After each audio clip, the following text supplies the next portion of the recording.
Hello दोस्तों, आपका अपना YouTube चैनल श्री निधि एकेडमी आपका हार्दिक स्वागत करता है। मैं हूं जितेंद्र कुमार और आज की वीडियो में हम यूपी टीजीटी का जो एग्जाम हुआ था 2021 में उसका सॉल्यूशन करने जा रहे हैं। और हमारा जो सब्जेक्ट है वो नागरिक शास्त्र है। नागरिक शास्त्र को राजनीतिक शास्त्र या राजनीति विज्ञान भी कहते हैं। तो जिन कैंडिडेट्स पर सामाजिक विज्ञान विषय है और जिन पे सामाजिक विज्ञान में नागरिक शास्त्र विषय है उनके लिए ये वीडियो इंपॉर्टेंट है। तो वीडियो में अंत तक बने रहिए। अगर आप इस चैनल पर नए हैं तो चैनल को सब्सक्राइब कीजिए, वीडियो को लाइक कीजिए और ज्यादा ज्यादा इसको शेयर कीजिए। तो आइए बात करते हैं, सोल्व करते हैं कि प्रश्न को। पहला प्रश्न है, किसने कहा राजनीति विज्ञान का प्रारंभ और अंत राज्य से होता है? तो आंसर है गार्नर। प्रश्न नंबर 2 है, भारत का संविधान आज्ञा देता है? तो आंसर है हमारा धार्मिक और भाषाई अल्पसंख्यक। प्रश्न नंबर 3 है, 42वें संविधान संशोधन अधिनियम 1976 के द्वारा निम्नलिखित में से किन शब्दों को प्रस्तावना में जोड़ा गया है? तो आंसर है हमारा समाजवादी, पंथ निरपेक्ष एवं अखंडता। ये 3 शब्द हैं जो जोड़े गए हैं 1976 में 42वें संशोधन के अधिनियम के अनुसार। प्रश्न नंबर 4 है, किसी व्यक्ति को एक ही अपराध के लिए एक बार से अधिक अभियोजित और दंडित नहीं किया जाएगा, यह किस संविधान में वर्णित है? तो आंसर है अनुच्छेद 20। प्रश्न नंबर 5 है, किसने राज्य को एक ऐसा संगठन माना है जो सर्वसाधारण को यथासंभव बड़े से बड़े पैमाने पर सामाजिक हित की सिद्धि में सहायता देता है? तो आंसर है विलोबी। प्रश्न नंबर 6 है, किसने विचार दिया था कि चूंकि समाज का स्वरूप संघात्मक है इसलिए सत्ता का स्वरूप भी संघात्मक होना चाहिए? तो इसका आंसर है लास्की। प्रश्न नंबर 7 है, मूल अधिकारों को प्रवर्तित करने के लिए रिट जारी कर सकते हैं? तो आंसर है उच्च न्यायालय एवं तो हमारा आंसर है उच्चतम न्यायालय एवं उच्च न्यायालय में। उच्चतम न्यायालय का मतलब होता है सुप्रीम कोर्ट और उच्च न्यायालय का मतलब होता है हाई कोर्ट। प्रश्न नंबर 8 है, निम्नलिखित में से कौन एक बहुलवादी विचारक नहीं है? तो आंसर है हमारा जॉन ऑस्टिन। प्रश्न नंबर 9 है, परायपन की संकल्पना कार्ल मार्क्स ने अपनी किस पुस्तक में दी है? तो इसका आंसर है the economic and philosophic manuscript of 1844, मतलब 1844। क्वेश्चन नंबर 10 है, क्षमा आदि की और कुछ मामलों में दंडादेश के निलंबन, परिहार या लघुकरण की राज्यपाल की शक्ति भारतीय संविधान के किस अनुच्छेद में वर्णित है? तो आंसर है अनुच्छेद नंबर 161, 161। प्रश्न नंबर 11 है, निम्नलिखित में से कौन सा सही सुमेलित है? तो जो उल्टे हाथ पे ये प्रश्न है और इसका सॉल्यूशन सीधे हाथ पे है, आंसर लिखा हुआ है। तो 4 विकल्प दिए हुए हैं पेपर में।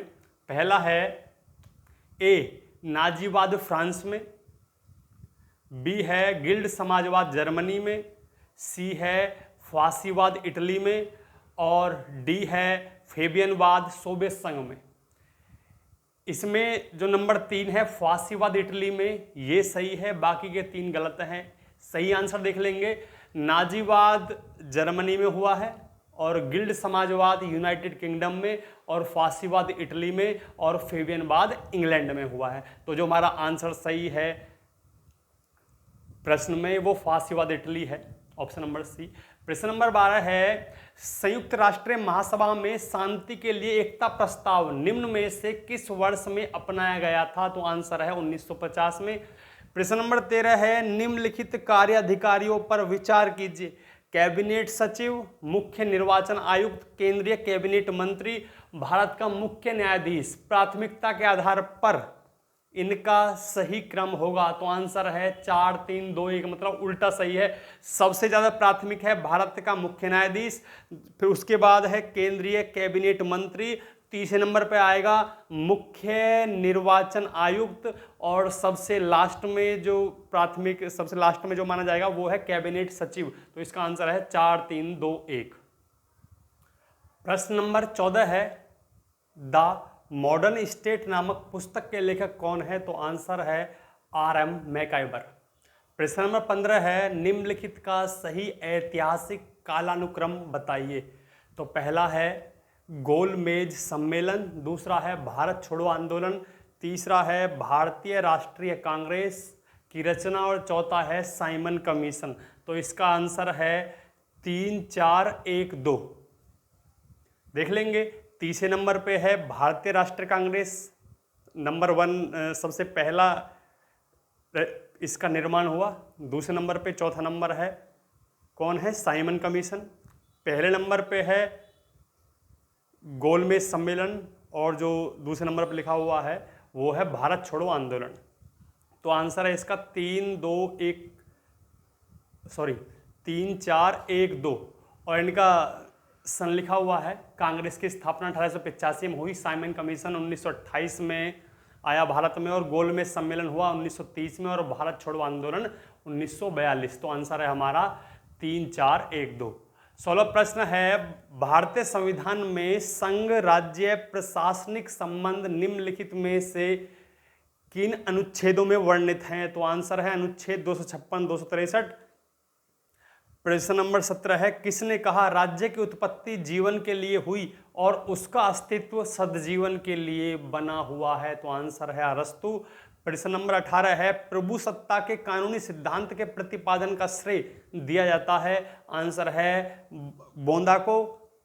और प्रश्न नंबर 19 है, किसका मत है कि मनुष्य को स्वतंत्र होने के लिए बाध्य किया जा सकता है? तो आंसर है रूसो। प्रश्न नंबर 20 है, निम्नलिखित में से कौन भारत के संविधान का अभिरक्षक है? तो आंसर है भारत का सर्वोच्च न्यायालय, मतलब सुप्रीम कोर्ट। प्रश्न नंबर 21 है, निम्नलिखित में से किसने मताधिकार के लिए योग्यता का समर्थन दिया? तो आंसर है JS मिल। और प्रश्न नंबर 22 है, किसने लिखा है कि एक संतुष्ट सुअर की अपेक्षा एक असंतुष्ट सुकरात कहीं अच्छा है? तो इसका आंसर भी है, उसका आंसर भी मिल ही है। मिल का मतलब JS मिल। 21 और 22 का जो आंसर है JS मिल ही है। प्रश्न नंबर 23 है, निम्नलिखित में से किस चिंतक ने कहा था कि राज्य व्यक्ति का वृहद रूप है? तो आंसर है प्लेटो। प्रश्न नंबर 24 है, निम्नलिखित में से किस विचारक के अनुसार प्राकृतिक अवस्था में मनुष्य बुद्धि या तर्क वितर्क के बजाय भावनाओं से संचालित होता था? तो आंसर है हॉब्स। प्रश्न नंबर 25 है, भारतीय संविधान के किस अनुच्छेद में यह वर्णित है कि ग्राम सभा ग्राम स्तर पर ऐसी शक्तियों का प्रयोग और ऐसे कृत्यों का पालन कर सकेगी जो किसी राज्य के विधानमंडल द्वारा विधि द्वारा उपबंधित किए जाएं? तो आंसर है अनुच्छेद 243 के। प्रश्न नंबर 26 है, राष्ट्रीय विकास परिषद के गठन में निम्नलिखित में से कौन कौन सम्मिलित हैं? तो इसमें 4 ऑप्शन हैं। पहला है प्रधानमंत्री, दूसरा है वित्त आयोग का अध्यक्ष, तीसरा है केंद्रीय कैबिनेट के मंत्री, और चौथा है राज्य के मुख्यमंत्री। तो इसमें आंसर है फर्स्ट, थर्ड, फोर्थ, मतलब ये 3 सम्मिलित होते हैं। पहला प्रधानमंत्री, तीसरा केंद्रीय कैबिनेट के मंत्री, और चौथा राज्य के मुख्यमंत्री। कंफ्यूज नहीं होना है इसमें, क्योंकि इसमें 4 ऑप्शन हैं। पहला ऑप्शन है फर्स्ट, सेकंड, थर्ड, दूसरा ऑप्शन है फर्स्ट, थर्ड, फोर्थ, और तीसरा ऑप्शन है सेकंड और फोर्थ, और चौथा है ये सभी। तो हमारा जो आंसर है नंबर सेकंड जो है वो सही है, उसमें है फर्स्ट, थर्ड और फोर्थ। आगे चलते हैं। प्रश्न नंबर 27 है, निम्नलिखित में से किसका वक्तव्य है संप्रभुता नागरिकों और प्रजाजनों के ऊपर विधि द्वारा अमर्यादित राज्य की सर्वोच्च शक्ति है? ये कथन किसका है? तो इसका आंसर है जे बोंदा। प्रश्न नंबर 28 है, भारतीय संविधान के किस अनुच्छेद के अंतर्गत मंत्रीगण सामूहिक रूप से लोकसभा के प्रति उत्तरदायी हैं? तो आंसर है अनुच्छेद 75। प्रश्न नंबर 29 है, किसने कहा कि कांग्रेस लॉर्ड डरफिन के दिमाग की उपज थी? तो आंसर है लाला लाजपत राय। और प्रश्न नंबर 30 है, अनुच्छेद 352 में भारतीय संविधान के किस संविधान संशोधन के द्वारा आंतरिक अशांति के स्थान पर सशस्त्र विद्रोह शब्द का प्रयोग किया गया? तो इसका आंसर है 44वां संविधान संशोधन अधिनियम। प्रश्न नंबर 31 है, भारत के संविधान की निम्नलिखित में से किस अनुसूची में दल बदल निषेध से संबंधित प्रावधान सन्निहित है? तो आंसर है 10वीं अनुसूची। सन 1985 में 52वें संविधान संशोधन के माध्यम से यह कानून पारित हुआ था। प्रश्न नंबर 32 है, सूची 1 को सूची 2 मतलब सूची फर्स्ट को सूची सेकंड के साथ सुमेलित कीजिए। सूची फर्स्ट में और सूची सेकंड में साथ साथ पढ़ रहा हूं मैं। हेगेल के सामने न्यायिक लिखा हुआ है, ऑस्टिन के सामने समाजशास्त्री लिखा हुआ है, मैकाइवर के सामने विवरणात्मक लिखा हुआ है, गवर्नर के सामने लिखा हुआ है तत्वशास्त्रीय। ठीक है, ABCD का उत्तर बताना है कि क्या है, फर्स्ट सेकंड थर्ड फोर्थ में क्या है। तो इसका आंसर है A का फोर्थ है, B का फर्स्ट है, C का थर्ड है और D का फोर्थ है। एक बार फिर से दिखेंगे, जो ABCD है उनका आंसर है फोर्थ, फर्स्ट, सेकंड, थर्ड। ठीक है, ये बिल्कुल सही आंसर है।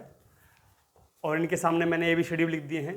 जो हेगेल है, हेगेल का है तत्वशास्त्रीय, चौथा नंबर का। जो ऑस्टिन है B, उसका है फर्स्ट न्यायिक। और जो C है मैकाइवर, उसका है सेकंड समाजशास्त्रीय। और जो D है गवर्नर, उसका है थर्ड विवरणात्मक। ठीक है, तो हमारा आंसर है फोर्थ, फर्स्ट, सेकंड, थर्ड।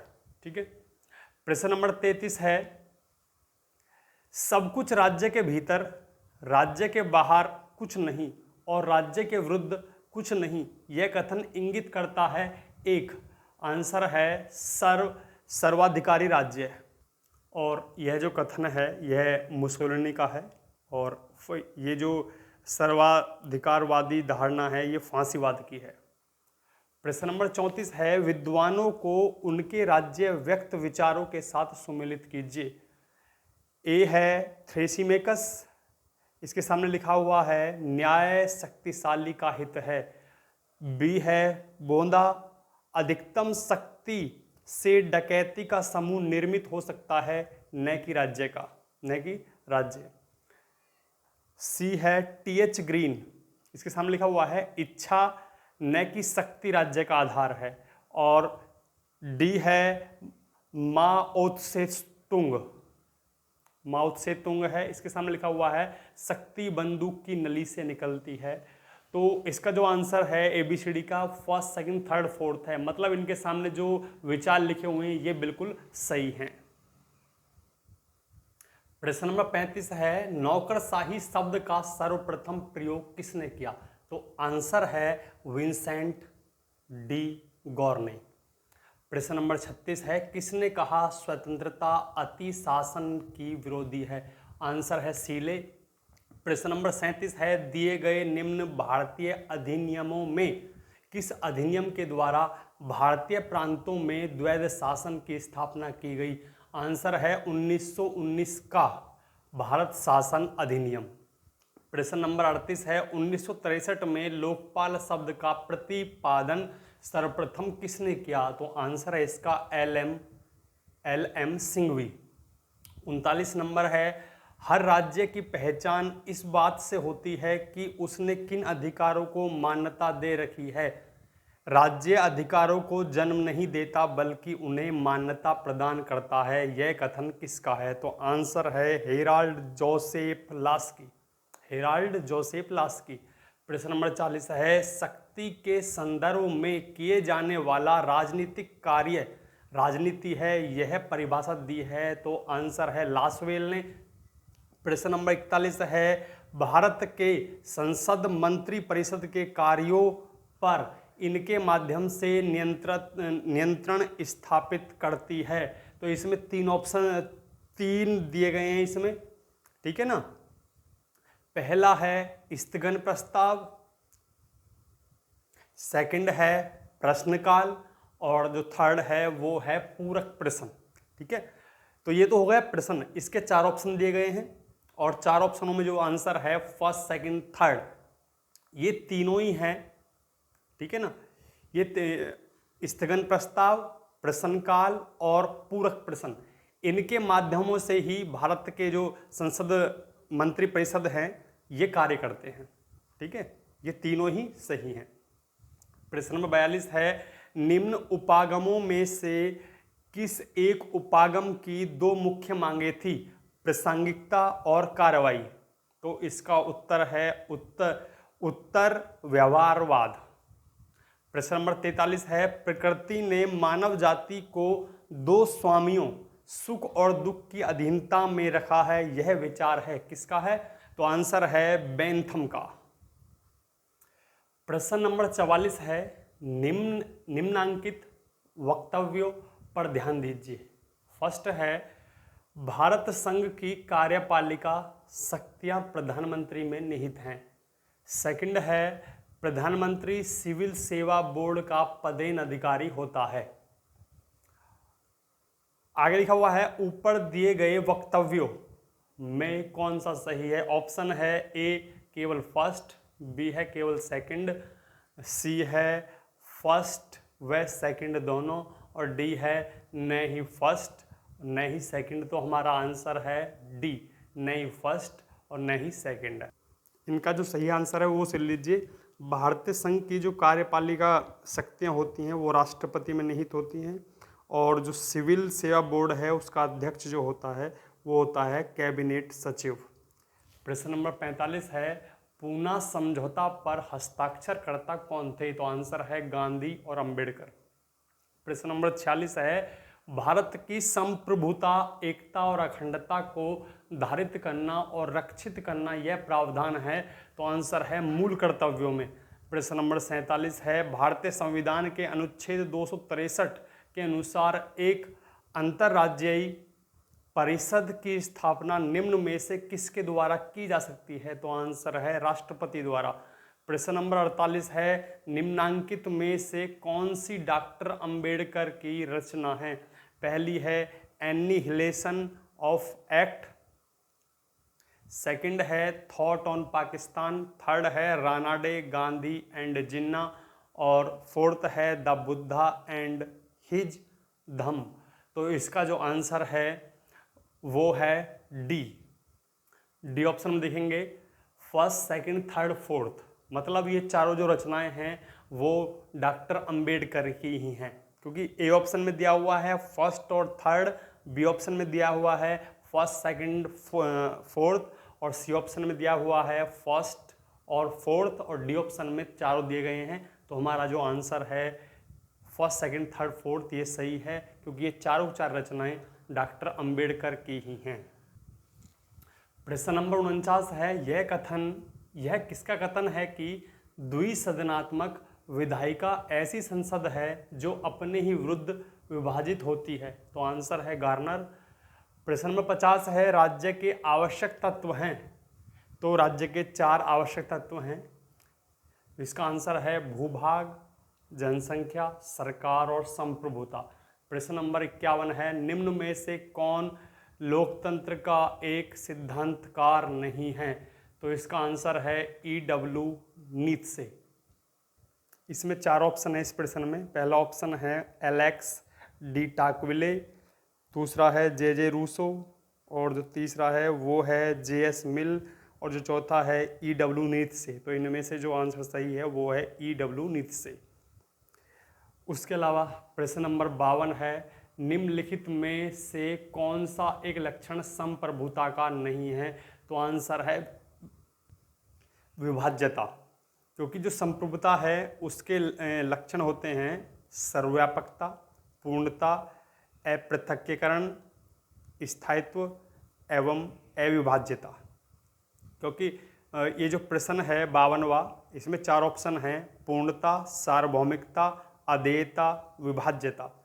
तो ऊपर जो 3 हैं पूर्णता, सार्वभौमिकता और अदेयता, ये तो संप्रभुता के लक्षण है, लेकिन जो विभाज्यता है, विभाजित होना, इस संप्रभुता का लक्षण नहीं है। प्रश्न नंबर 53 है, अगर कांग्रेस विभाजन स्वीकार करती है तो यह मेरे मृतक शरीर पर से ही होगा, यह कथन किसका है? तो इसका आंसर है महात्मा गांधी का। प्रश्न नंबर 54 है, निम्न में से किसने 1851 में नेहरू मंत्रिमंडल से हिंदू कोड बिल को लेकर त्यागपत्र दे दिया? तो इसका आंसर है डॉक्टर भीमराव अंबेडकर। प्रश्न नंबर 55 है, संविधान का कौन सा अनुच्छेद यह व्याख्या देता है कि प्राथमिक शिक्षा के स्तर पर मातृभाषा में निर्देश देने की समुचित सुविधा प्रदान करना प्रत्येक राज्य का प्रयत्न होना चाहिए? तो इसका आंसर है अनुच्छेद 350 ए। प्रश्न नंबर 56 है, किसने कहा समानता की अभिलाषा के कारण स्वतंत्रता की आशा ही व्यर्थ हो गई? तो आंसर है लॉर्ड एक्टन। प्रश्न नंबर 57 है, वैध संप्रभु वह निश्चित सत्ता है जो राज्य के सर्वोच्च आदेशों को वैध रूप से व्यक्त कर सके। वह सत्ता जो दैवीय कानून, नैतिक सिद्धांतों तथा जनमत की उपेक्षा कर सके, यह परिभाषा दी है। तो आंसर है गिलक्राइस्ट। प्रश्न नंबर 58 है, किसके अनुसार आक्रामक राष्ट्रवाद के 4 प्रमुख तत्व थे? स्वदेशी, बहिष्कार, राष्ट्रीय शिक्षा तथा निष्क्रिय प्रतिरोध। तो यह आंसर है बाल गंगाधर तिलक। प्रश्न नंबर 59 है, भारत में रह रहा एक ब्रिटिश नागरिक किस अधिकार का दावा नहीं कर सकता? तो इसके 4 ऑप्शन। पहला ऑप्शन है व्यापार और व्यवसाय की स्वतंत्रता, दूसरा है विधि के समक्ष समानता, तीसरा ऑप्शन है जीवन और व्यक्तिगत स्वतंत्रता की रक्षा, और चौथा है धर्म की स्वतंत्रता। तो इसका आंसर है पहला, व्यापार और व्यवसाय की स्वतंत्रता। केवल इसके लिए दावा नहीं कर सकता, वे व्यापार के लिए और व्यवसाय के लिए स्वतंत्र नहीं है, बाकी और सब के लिए स्वतंत्र है। प्रश्न नंबर 60 है, भारत की संचित निधि से धन निकासी का प्राधिकार प्राप्त होता है? तो इसका आंसर है भारत की संसद से। प्रश्न नंबर 61 है, यह किसने लिखा है कि हॉब्स की प्रकृति दशा का दैत्य मनुष्य कभी नहीं हो सकता? आंसर है स्पिनोजा। प्रश्न नंबर 62 है, निम्न में से कौन सी संसद की सबसे बड़ी समिति है? तो आंसर है प्राक्कलन समिति। इस प्रश्न में 4 ऑप्शन हैं। पहला है लोक लेखा समिति, दूसरी है प्राक्कलन समिति, तीसरी है लोक उपक्रम समिति और चौथी है याचिका समिति। तो इसमें सबसे बड़ी समिति जो है वो है प्राक्कलन समिति। और लास्ट प्रश्न है प्रश्न नंबर 63, सूची फर्स्ट को सूची सेकंड से सुमेलित कीजिए तथा नीचे दिए गए कूट का प्रयोग करते हुए सही उत्तर का चयन कीजिए। पहले सूची फर्स्ट और सूची सेकंड को पढ़ते हैं। जो पहली सूची है उसमें ए है विपिन चंद्र पाल, उसके सामने लिखा हुआ है फर्स्ट में गीता रहस्य। बी है BR अम्बेडकर, इसके सामने लिखा हुआ है हिंद स्वराज। आगे है MK गांधी मतलब मोहनदास करमचंद गांधी, इनके सामने लिखा हुआ है द सोल ऑफ इंडिया। और नंबर डी है BJ तिलक, बाल गंगाधर तिलक। और बाल गंगाधर तिलक के सामने लिखा हुआ है थॉट्स ऑन लिविंगिस्टिक स्टेटस। ठीक है, तो इसमें हमें बताना है कि कौन से जो 4 राइटर हैं इनके सामने इनकी जो बुक है कौन सी सही है। तो इसका आंसर है ए का 3rd है, बी का 4th है, सी का 2nd है और डी का 1st है। कैसे कैसे आंसर है? जो विपिन चंद्रपाल है उनकी पुस्तक का नाम है द सोल ऑफ इंडिया। जो डॉक्टर अंबेडकर हैं उनकी पुस्तक का नाम है थॉट्स ऑन लिविंग स्टेटस। और जो महात्मा गांधी हैं उनकी पुस्तक का नाम है हिंद स्वराज। और जो बाल गंगाधर तिलक हैं उनकी बुक का नाम है गीता रहस्य। वीडियो को आपने अंत तक देखा इसके लिए धन्यवाद। अगर आप इस चैनल पर नए हैं तो चैनल को सब्सक्राइब कीजिए, वीडियो को लाइक कीजिए और ज़्यादा ज़्यादा इसको शेयर कीजिए। मिलते हैं नेक्स्ट टाइम एक नई वीडियो के साथ, तब तक के लिए नमस्कार।